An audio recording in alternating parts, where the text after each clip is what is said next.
Kita kan kerja KPDN, Man. Icin. Icin. Buat apa tu? Tengah buat air, Man. Eh. Apa? Icin, aku ada benda nak cakap ni. Dia? Benda best tu. Apa dia? Alah, takkan kau tak tahu? Dia dah tak tahu. Tak boleh tahu. Apa link kau ni? Kau kerja mana? KPDN lah, mana lagi? Serius aku tak tahu. Serius lah.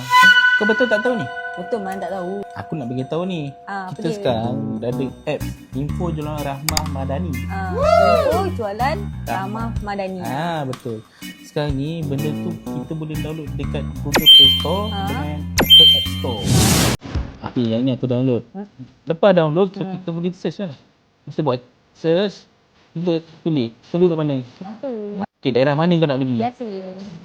Sekarang ni kau pilih yang belakang-belakang kau pilih. Lepas tu dekat sini kau pilih macam-macam tempat ada. Lepas tu kalau kau nak tahu lagi, kau tekan gambar ni. Tempat yang mana aku nak pergi lah. Ya betul. Lepas tu kau tengok kat sini. Kat sini ada nama tempat, ada dia bagilah takut kau suka. Ada bagi payment kan. Kalau kau nak tahu harga dia barang-barang dia, semua ada kat sini.